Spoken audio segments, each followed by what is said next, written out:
Be careful what you wish for. You might just get it.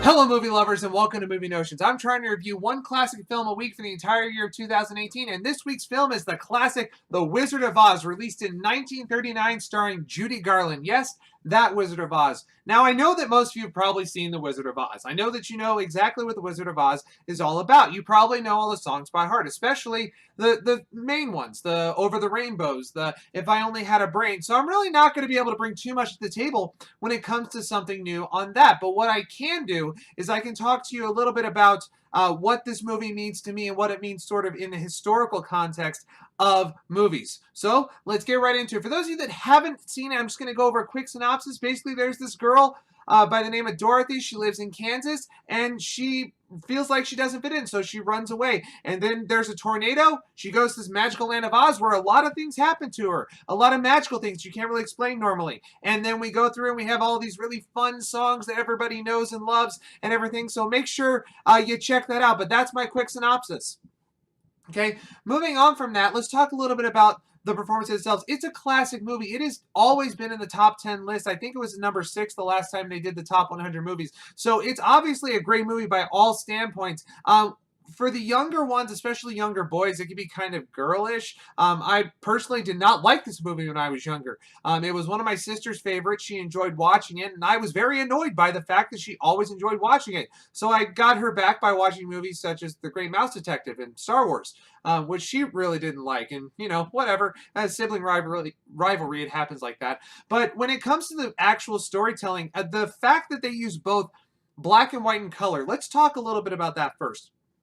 Okay, so there's obviously going to be some spoilers coming up after this because there's a lot that you need to know about this. So if you haven't seen The Wizard of Oz and you want to see it before talking about this, turn off this video. I would completely understand if you turn it off right now and then come back later after you see it, but we're going to move on to it. So this movie uses both color and black and white, sort of to show the vibrancy of Oz compared to the mundane of Kansas, because everybody was used to black and white. Black and white was still very much used all the way through to the 1960s as a medium of showing film. And color was relatively a new thing to this, and the fact they used both of them was just very interesting how that happens. And it really shows the mood, like I said, of the characters and how everything works. You have the mundane Kansas and going through it. Oh, this is just another day on the farm and we're going to go through until we get all that. And then we get to the land of Oz, where not only do you have color, but the use of color throughout the entire movie really shows the vibrancy of the characters and how everything works together. And it was just, it's bright, it's everything. It's a sort of color that I would assume that Guillermo del Toro, who seems to be the master of color right now, would use in sort of his movies right now. You saw that sort of in The Shape of Water when he did that. Hellboy was a master at using reds and browns and all that, and really mastering that. And this is sort of the same way. And you had all these different colors that were so vital to the story and how it was used. I mean, they're trying to get to the Emerald City. They follow the yellow brick road. Okay, and if you notice, when you have all of these different things, that the different types of characters have colors that correspond to them. Okay, if you look at the different costumes, there's not much light blue in any of the costumes besides Dorothy's dress. And then when you look even farther, there's really not much green except for the Emerald City and the Witch. And it's supposed to be one of these sort of parallels where you see the Wicked Witch of the West is green and the Wizard is green, and anything magical pretty much is green. Okay, or mysterious magical, unlike Glenda, who is a bunch of pinks, pastels, princessy, everything like that. Then it goes through sort of those types of colors. And then you have the ruby slippers. Okay, the ruby slippers. There's no big thing on red throughout all of it besides those slippers. If you look at a lot of it, there is red. Okay, there is red that's used in costumes, but nothing is that vibrant of red. And the choice of colors and the backgrounds and everything really does match and go through and really points out to different points of the thing. And just that use of color is great. Now, moving on from sort of the cinematography aspects of it and moving on to more things that other people enjoy, let's talk about the music. Okay, we have so many great musical numbers in this movie, and so many iconic musical numbers. Okay, you could probably name 3 of them off the top of your head just like that. Okay, Over the Rainbow, If I Only Had a Brain, Munchkin Land, okay, and then Follow the Yellow Brick Road. There's 4 of them right there. Okay, there's 4, and then you have everything else that goes along with that. And the thing that's really amazing about the music is how you have the musical motifs that change a little bit for each of the characters, but they still fall into categories of those characters. For example, if you didn't realize this, If I Only Had a Brain, okay, it's the same exact music as If I Only Had a Heart. And it's the same music as If I Only Had the Knife. Okay, and then it leads into that sort of scene transition that they have with We're Off to See the Wizard, which goes into Follow the Yellow Brick Road and everything along those lines. You have these musical transitions that are great. And it's really one of those things, if you think about it, if I only had those songs, we only think about If I Only Had a Brain. Okay, why would we only think about that one? Okay, because you still have the Tin Man and the Lion, but the first time you hear it is the Scarecrow, and it's sort of the background that they put in with these songs that make it fit those characters. Okay, you've got the whimsical sort of runs here or there, sort of the not quite in time with the Scarecrow, and then you have the very strict in time militaristic style of the Tin Man, and then you've got sort of the, I don't know what's going on here, but they do that simply by changing the key of it for that. They lower it. I think it was a minor third. We did this at the high school I teach at a couple years ago, so I've seen the music. I think they lowered it a minor third, if I remember right. For the Lion, just give me that sort of difference, but they still fit together. And those little things are great to show that, oh, they are together in this, they fit along here. And then you have the chromatic ideas of the Wicked Witch that also apply to the flying monkeys and everything like that. And it really fits together in how that music goes. Now, the song that everybody knows, that you will know, even if you haven't seen this movie, which, by the way, you should by now. If you were past the age of 7, you should have seen this movie at least once. The one song, Over the Rainbow.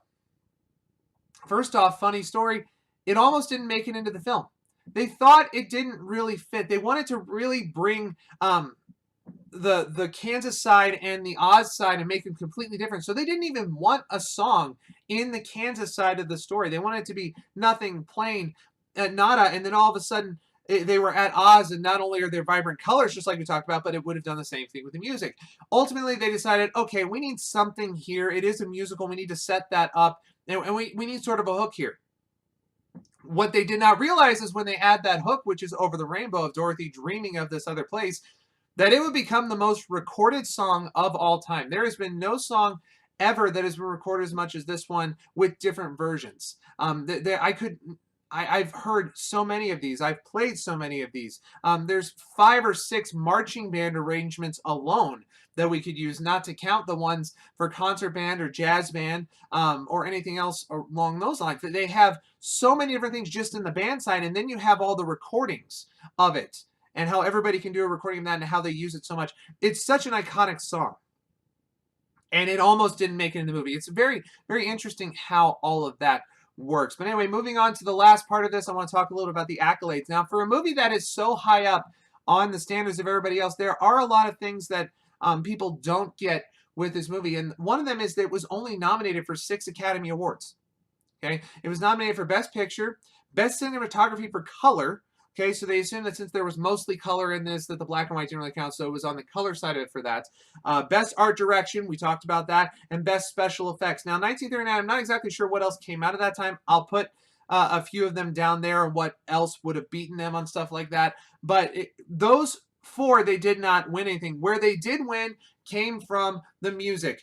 Best Original Song in a Movie, can you guess which one it was? It was Over the Rainbow. Okay, so not only is it the most recorded song of all time, but it became the best song in a movie at that time and through that year. So it really is so iconic with that. And Judy Garland sings it beautifully.